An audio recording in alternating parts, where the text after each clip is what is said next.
Salut, c'est Morgan alias Mor et on se retrouve aujourd'hui pour une nouvelle vidéo. Donc ça fait un moment que j'ai pas fait de vidéo. En fait j'ai eu un problème avec mon téléphone, j'arrête pas de le répéter depuis un moment, mais ça a créé un trou dans l'élan que j'avais eu pour faire d'autres vidéos.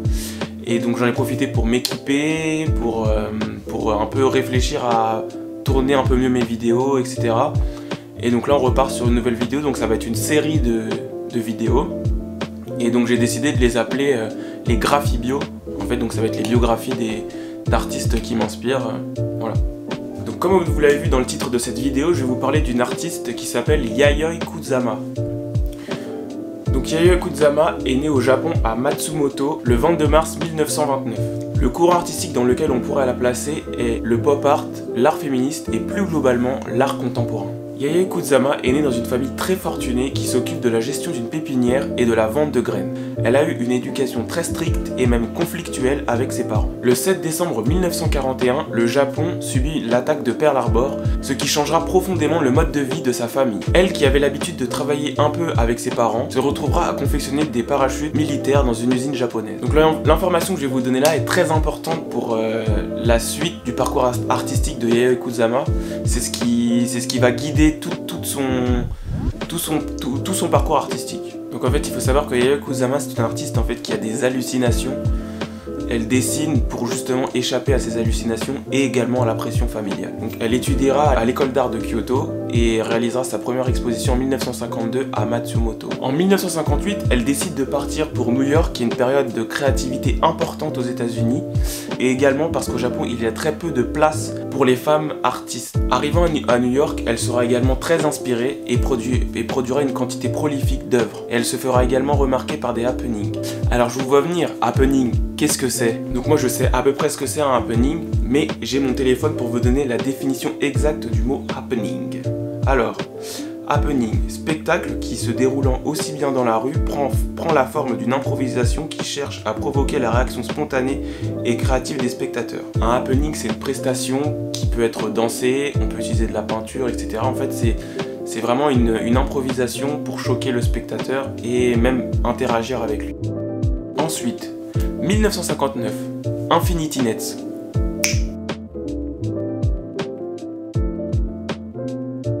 En 1969, Yayoi Kusama est présentée en Europe. En 1963, 1000 Boat Show présenté à la Gertrude Gallery.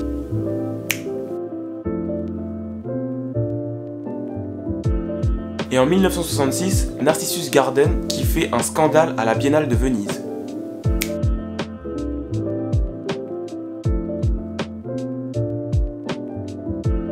C'est également en 1966 qu'elle crée le concept de self-oblitération. Self-oblitération, qu'est-ce que c'est? Alors, self-oblitération, c'est une action d'oblitérer, d'effacer, de supprimer quelque chose, résultat de cette action.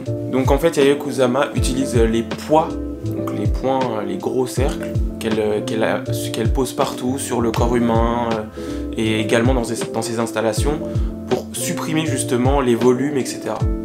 Donc voilà, on le verra ensuite dans les œuvres que j'ai choisi de vous présenter. En 1977, elle est secouée par une forte dépression et le retour de ses hallucinations.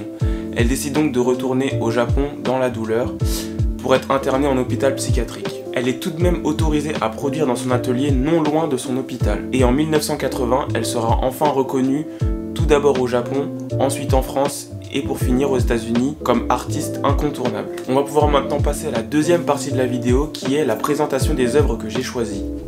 Donc les trois œuvres que je vais vous présenter sont Obliteration Room, Pumpkin,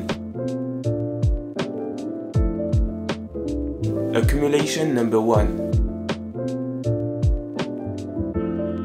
En fait, Obliteration Room est, comme je l'ai dit précédemment dans la vidéo, le principe d'oblitération, donc de recouverture de l'espace par justement ces poids qui la caractérisent. Dans cette installation, c'est les visiteurs qui ont été invités à recouvrir la totalité de la pièce, qui était au départ complètement blanche, comme ça. Et à la fin de l'œuvre, elle était comme ça. Donc on remarque bien à la fin de l'intervention du public sur l'œuvre qu'on a une impression de modification des volumes et justement c'est ça qui est intéressant dans le principe de l'oblitération. La deuxième œuvre qui est Pumpkin, Donc c'est une installation qui a été réalisée en 1994. Ce cucurbitacé est un légume qu'on retrouve dans toute l'œuvre de Yayoi Kusama. Donc en fait, elle a décidé de l'utiliser parce que c'est un légume qui l'inspirait beaucoup. Elle dira même que ce qui l'inspire particulièrement dans la citrouille, c'est sa forme généreuse et son ancrage dans le sol qui lui donne une impression de base spirituelle robuste. Et ensuite, la dernière œuvre que je vais vous présenter, c'est Accumulation numéro 1. Donc en fait, c'est une œuvre qui a été réalisée en 1962. Ce sont l'accumulation de formes phalliques qu'on a sur le fauteuil. Et donc c'est complètement de l'art féministe en fait, elle cherche à choquer l'opinion publique et à gêner l'interlocuteur, la personne qui regarde ce fauteuil. Donc elle réalisera également d'autres installations du même type, et je vous en montrerai une juste après, qui est sûrement l'une des plus connues qu'on voit souvent sur Instagram. Donc voici les œuvres supplémentaires que je voulais vous montrer, dont j'ai parlé juste avant.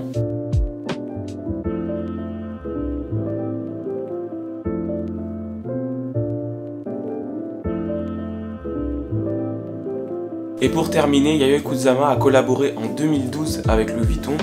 Donc moi j'en ai pas trop entendu parler parce que je m'intéressais pas tant que ça au monde de l'art en 2012. Mais en faisant des recherches, j'ai trouvé qu'elle avait collaboré avec Louis Vuitton. Donc voilà, je vous montre quelques photos de la collaboration.